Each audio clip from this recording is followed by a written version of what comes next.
This is Annie Kid Wolf, and you're watching This is Punk Rock of Punk Globe Magazine. 1, 2, 3, 4. Punk rock, punk rock, punk rock. Punk rock, punk rock, punk rock. Punk rock, punk rock, punk rock. Punk rock, punk rock, punk rock. It ain't brain surgery. Punk rock, punk rock, punk rock. Punk rock, punk rock, punk rock. Punk rock, punk rock, punk rock. Punk rock, punk rock, punk rock. It ain't brain surgery.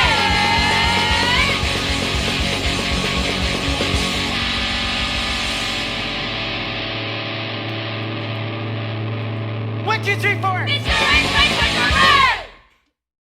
Recording in Yay! progress. This is Here we so go. cool. I love your show and I love all your guests, and I just am so honored to be here. Oh my goodness. We are so honored to have you here. This is fantastic. Talk about punk Yay! rock. Here we go. Punk rock queen of Canada. Oh, I don't know about that.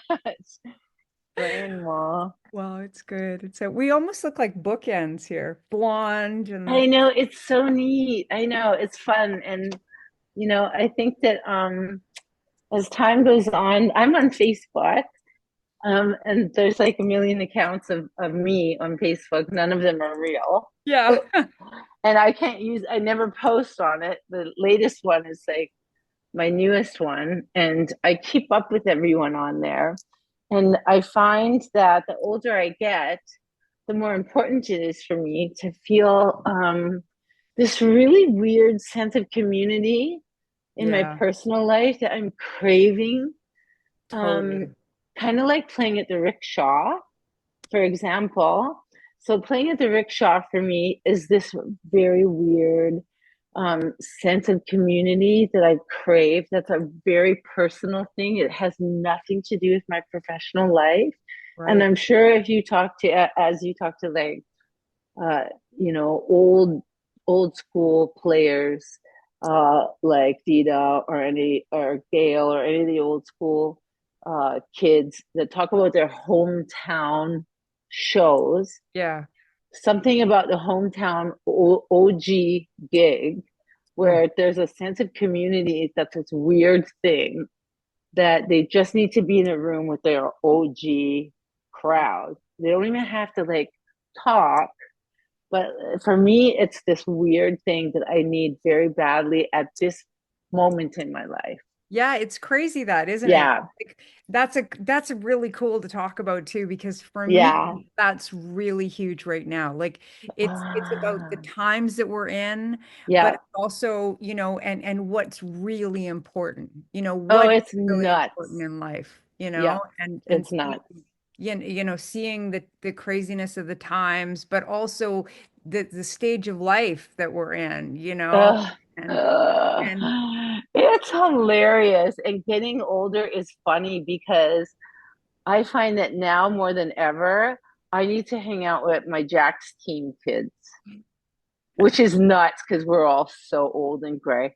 And I'm like, oh my God, I have to like go hang out with at China Creek and sit with the Jacks team and yeah. go, oh my God, like if life makes you feel shit kicked, you have to like go back to Yeah. your old gang, your old skateboard gang. And also like And the people who've always had yeah, your back, right? yeah, it's weird. It's like really weird. People you haven't talked to or even seen in 35, literally 35 years, but you need to go get in a room with them. And Yeah. you have this unspoken crazy bond where no matter, and life has probably shit kicked everyone in Yeah. a weird way. And like, and we're losing people. Mhm. Like, and people are gone, man. I mean, you and I can talk about Jerry Jen. We Yeah. can talk about Zippy Pinhead. We can talk about even Chai, or even like my shirt, Reed, Oh, there we who's, go. and Reed's funeral was yesterday. Well, their service for Reed was yesterday, even though, he passed away 5 years ago. It's just like, I don't know, it's this weird thing. And it's just weird, everyone's falling as our generation is wont to do. Yeah. And it's just this weird thing because, and I'm sure it happened to every generation before us. Yeah. And we were kind of like, oh, that's so sad. But now it's like now it's our generation. That's our And turn almost. it is. It is our turn. Yeah. And it's very funny. And where everyone is like, I'm not hanging up the battle vest now. It's like more than ever, we're like, it's like we're like vets. Yeah. It's so funny. It's just so funny. That's a cool thing about why I'm doing this series too, right? Yeah. Because it's like the whole Yeah. idea of punk rock and Mhm. when it started and how it affected all of us and our influences and what it means today, like whether Yeah. it's the music or the movement, right? And I want to touch a base on that with you, like when you started out, when we all started out, you're still a bit younger than me, so but you were really young and like when you first heard punk rock, like, because I want to know like what that meant to you, like when did you first hear it and how did it make you feel? Oh, wow. I've got to say that my buddy Jennifer in Winnipeg um, was way cooler than me and knew all these cool bands and just introduced me to a lot of it. And of course, um, my buddy Brett, who of course I eventually fell in love with and married.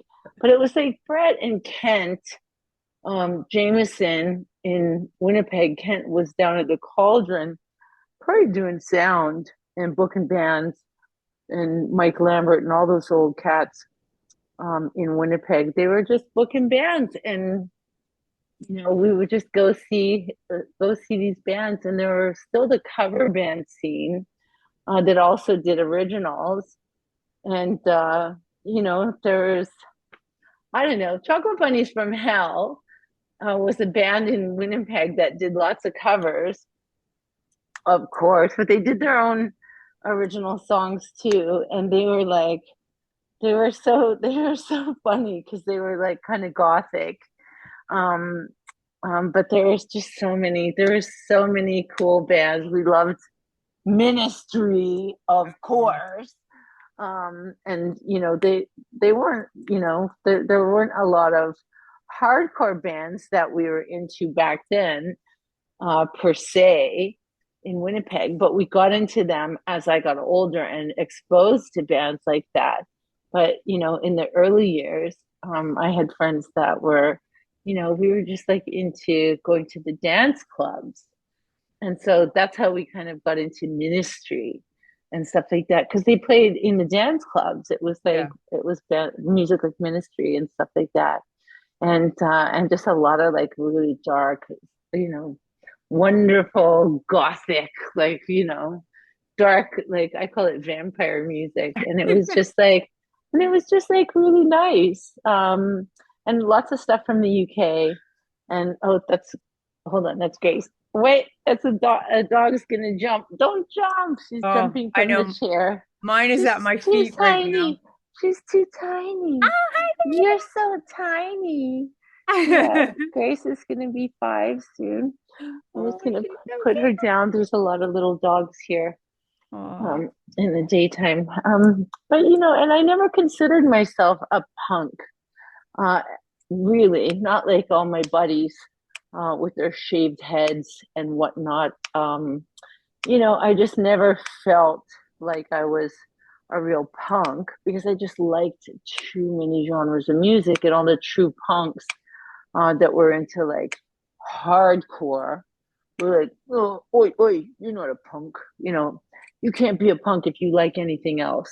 Really, and that was the yeah. feeling. And Gorilla was really, um, really lucky in many ways because we could play with anybody, Yeah. and we got put on the bill with just about anybody. And I was lucky because once Jeff left the band, and they recruited me to sing their songs, I was one of the girls that was able to do it. I was just tomboyish enough to kind of be able to take the reins. Yeah, you And did fantastic in that job. I it mean, was so much, that it was was just awesome. so much fun. And it was just great, being able to, do stuff with just the Wongs and with No Means No. And I guess, those guys found kindred spirits in their American buddies, with NoFX, and then eventually all the stuff that they did with, all the Fat Records bands, Yeah. basically. And they still work with, all those California cats, that they do in, I don't know, Pennywise and Lagwagon and all the NoFX crew. And that's been their kind of legacy throughout the years, which has been really beautiful to watch, and Yeah. watch them kind of enjoy their life and grow in that way. And of course, Brett is still up in Canada, and to see Randy, um, still go on today and play with SNFU is really cool to see. Um, I don't know. I don't. Obviously, Kent has always lived in America, Yeah. and like a lot of your friends from Alternative Tentacles, I just can't even imagine what their life is like right now. It's just Yeah. For watching it unfold is weird. It's just weird because it's just nuts. Yeah. It's just noisy and it's just weird. But it has been in the past. Like we watched them all Yeah. go through, we watched them go through Reagan and George W. So it's like, I don't know. This is kind of like, Yeah. we're all like, oh, appalled, but it's like this has Yeah. happened before. Yeah, for sure. But It's just that, it's almost though like it's like 2.0 though. You know what I yeah. mean? It's like it's really it's really been stepped up a lot with the chaos that's going on in the States. And I guess it's hard being on an American label, right? So it's and being Canadian and that divide now. So it's like all we have to do, I think, is just kind of band together as a community, whether we're punks, whether we're goth, whether we just have to, as artists, I think, is what does that kind of mean to you? Like you're an incredibly positive person and you're spiritual and you have, your outlook has always been so amazing. Like I have a lot of respect for your outlook. Dealing with cancer and, all the things that you've gone through. And you've just kept this amazing positivity that people love you, they love it, and you glow with it. And what is all of that kind of with the movement of punk and the politics and being Canadian, what does that mean to you right now? Like, Um, I mean, in the last 2 years, it's kind of sucked for a lot of people in the world, mhm, more than it has sucked for us to find a lane, um, to talk about, and because mm, there's a lot of people, especially in the younger generation, I feel, that are very noisy about what their cause is. There are a lot of people who've just discovered activism, which is fantastic. And yeah, they're incredibly passionate about it, which is fantastic. A yeah, lot of people like talking over the other guy. And that's always existed, that's always existed. So I always like to sit back and let everybody have an opportunity without getting my feathers ruffled, which is difficult. Um, there have been lots of people who like trying to sabotage your show. They like trying to sabotage your social media, which is kind of naughty. I always think that that's super disrespectful. But it's always existed. It existed during, the MySpace times. yeah, It's always existed. yeah, There's a saying that is, haters are gonna hate. You're never doing enough. If you're not talking about somebody else's cause, everybody's gonna be mad at you. If you're not yeah, talking about enough of this cause, everybody's gonna be mad at you. yeah, So you kind of have to be prepared, and that doesn't matter if you are a singer in a band or if you work at Safeway. You Yeah. know, they're going to egg your house no matter whose side you're on. You know, if you're a Bruins fan or you are a Senators fan, that's kind of how I look at it. You got to look at it like, because Yeah. really that's what it's come down to.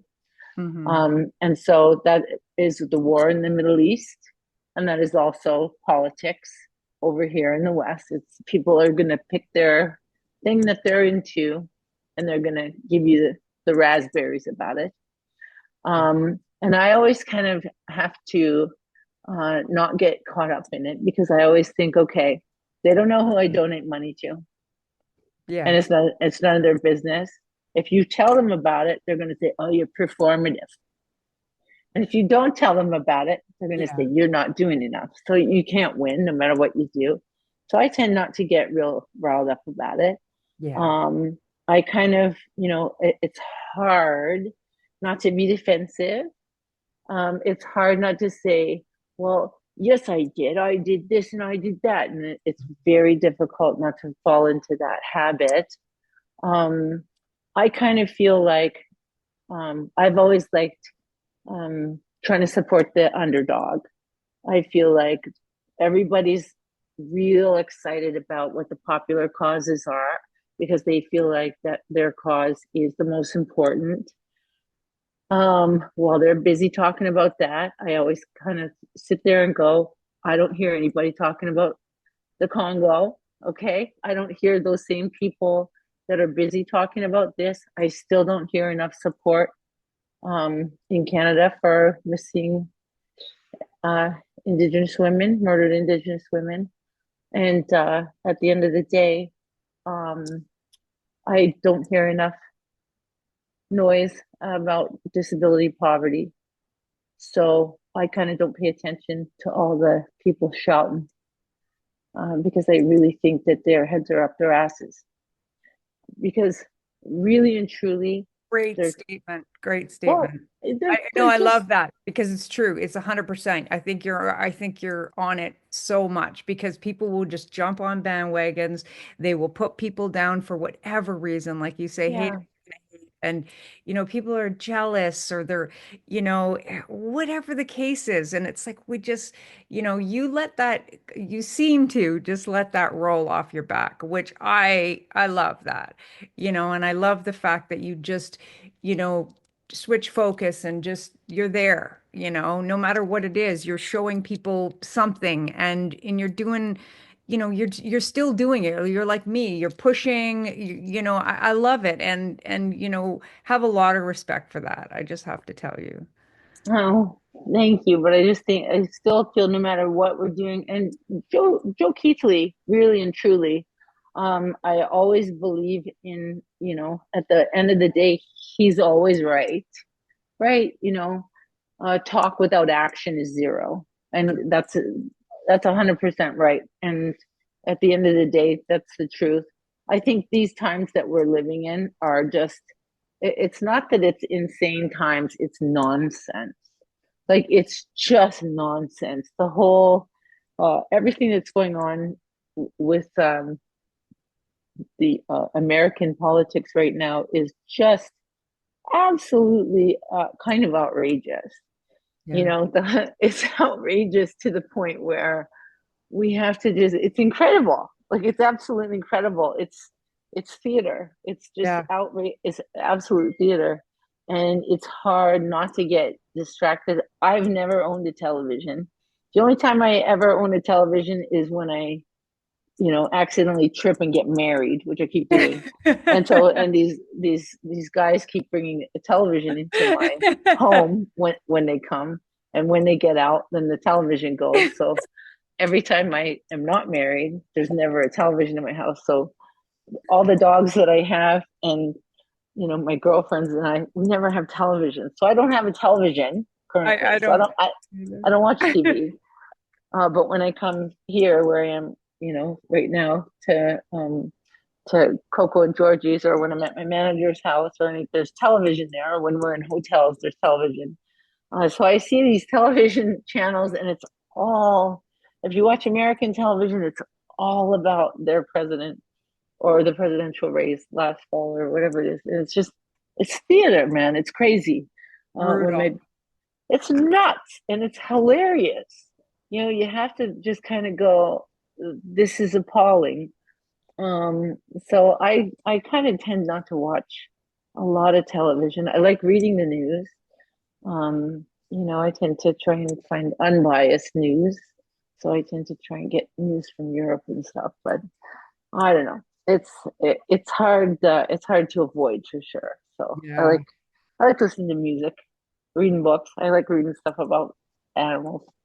Yeah, me too. There you go. And Yeah. okay, so I wanted to ask you about you kind of touched on it about, being the politics of and punk rock and to me those kind of punk is a movement in a lot of ways. I mean, I know Yeah. it's sound, but it doesn't really the sound of punk rock to me never really fits in a box. It's so many different Hmm. types of things together from bands like the Dead Kennedys and bands like Black Flag and from way back then. But you know we had those people that when we were younger would be like, "You, that's not punk rock. That's Hmm. more than three chords. It's not." So they had their own idea of what it was. But to me, the movement of punk rock is so important today, and being an artist. You've touched a lot on that. How does that feel to you? Do you feel that that is really important today, maybe more than ever?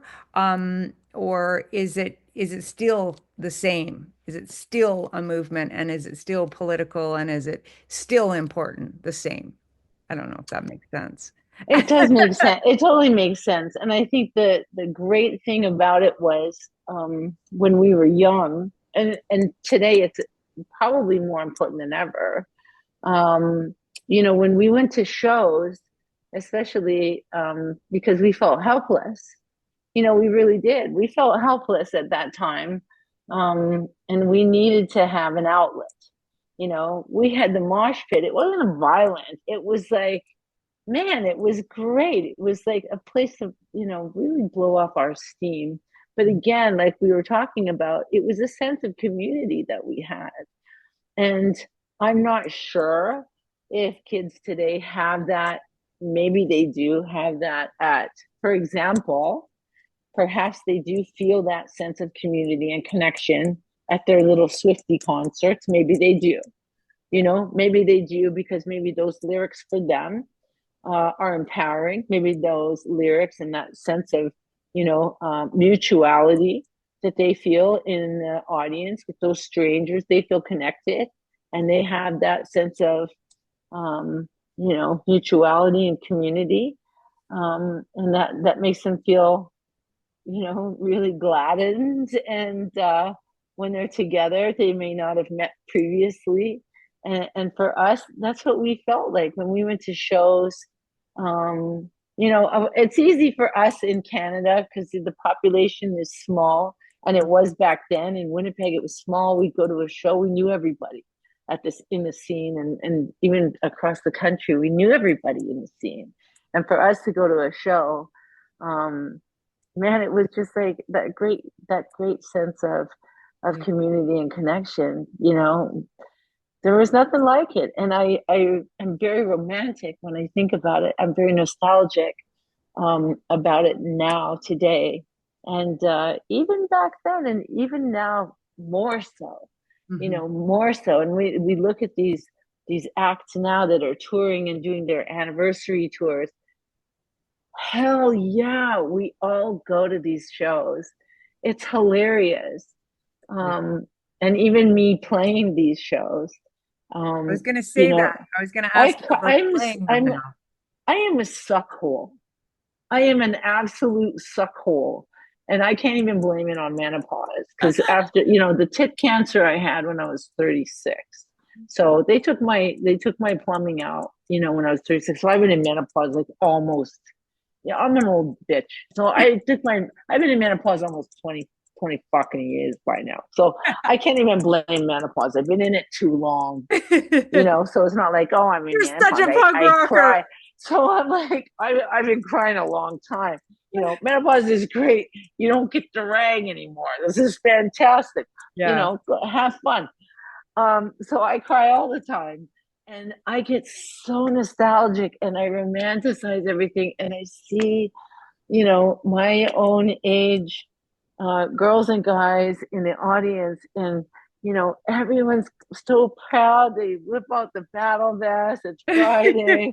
It's 10 o'clock at night. We're exhausted from the week. I'm tired, and I'm tired. Okay, up there, I'm tired too. My feet hurt. No lie, my feet hurt, and I'm like, I can't believe you guys all came to this show, and I have tears in my eyes. I'm like, you fucking pricks. What the fuck are you doing here? Oh my God. I'm like, can you guys believe we are out of the house? And I get teary eyed. I do. I get teary eyed and I go, oh my fucking God. Can we just have this moment? And I have tears in my eyes and I just want to stop playing and jump in the pit so that we can all have a group hug. I don't even want to jump around because my feet hurt. And I just want to go, oh my God, here we are. It's 2025. Holy fuck. And I just want to laugh and just have a moment and go, oh my God, I can't believe we're alive. And then I just want to have a moment of silence for all the old pals that we don't have with us. And I just go, oh my God, why are we alive? And I just laugh. And I just laugh and I go, here we are. And I just think it's so much fun. And I just think this is the best. I can't believe it because none of us thought we would ever live past 30. And Yeah. here we are in our 50s in our battle vests. And Yeah. we cannot find Doc Martens that fit us without hurting. And I just think, oh my God, here we are. And and I laugh. I laugh Oh, it's out loud. I awesome. was talking to my friend the other day who was my first boyfriend in grade 8, and we're still best friends. And he's in Vancouver, I'm here. And I was laughing. I said, George, I caught a glimpse of myself in the mirror the other day and I fucking laughed for 15 minutes. And we laughed. We laughed our heads off. And I said, oh my God, what are we going to do? And he goes, nothing, nothing, do nothing. And I was like, oh my fucking God, what are we going to do? We're And he said, still nothing. rocking. We're still Yeah, rocking though. who Yeah. cares? Yeah. Yeah, we just laughed. Fantastic. It's We fantastic. laughed our heads off. We just laughed. Oh, that's so good. So Yeah. what do you have planned for this year? Like what's going on? I know you always have a whole bunch of things happening and I'm always in awe of all the stuff that you have happening. So So, cute. Well, last night we saw the rough cut of the documentary for the first time. And uh, uh, I thought I literally didn't even know what I was going to do with myself. I have the same manager that I've had since I was 22. Peter Carroll has been my manager since I was in Chrome Dog. And I watched it with him and I just could not even believe it. We had a production meeting this morning, and then I drove here where I am now because I thought our interview, of course, was at 2 o'clock, not 1 o'clock, which it really was. okay. So, and it was a 44-minute drive to here. So I was like totally misjudged. I'm so sorry. No Um, worries. It worked and out so, fine. yeah, so we are putting out a documentary this year that we filmed for 3 years. So incredible. And I am doing a revision on my memoir that came out 10 years ago. Wow. And That's years. it's like, oh my, I can't believe it's been 10 years because a lot happens in 10 years. Mm. So I'm doing a revision on my book this is due in 2 weeks. And I'm going to Italy in a week and a half. And then, Are you playing yeah, shows in Italy? we're doing some meetings for a couple book things that we're doing. And yeah, and then doing shows this summer, doing some touring this summer in Canada. And then, Some festivals, or are you playing? yeah, we're doing some festivals like Prairies. We're doing some shows in the Prairies. And I'm hoping to get back to BC for some shows in the fall. Back I to the root know. dog. Yeah. We got to play together one day. You know that Yes, we do. Yes. Rumblefish opened up for Chrome Dog in like at this, what was it, the Starfish? Probably. Like, yeah, Yeah. like I don't know. I was a baby. Oh You were my a baby. gosh. So fun. I know it's so crazy, but we're still rocking and Yeah, we're so fun. fabulous. And you're fabulous. So You are. Did I I'm tell you really proud. I have a letter from I have a letter from Jello that I have framed in my house. Oh, really? That's Yeah, that's awesome. yeah, he has my cassette. I sent him my cassette tape Aw. in 1991. He hand wrote me a letter. Said, keep going. Aw, that's so I know.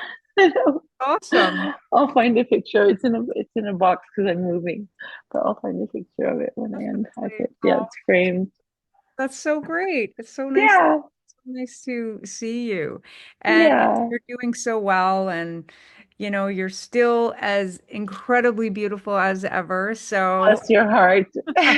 oh, it's true. Oh, Bless it's your heart. true. And yeah, so we're going to keep an eye open for the documentary. What is it called? Is it called have a name? Half naked. Documentary. Yeah, looking Naked. forward to that. Looking forward to all your endeavors as an author and you're just such an entrepreneur. It's great. And a true punk, I think. Thank At the you. core, you're a true punk and Thank you.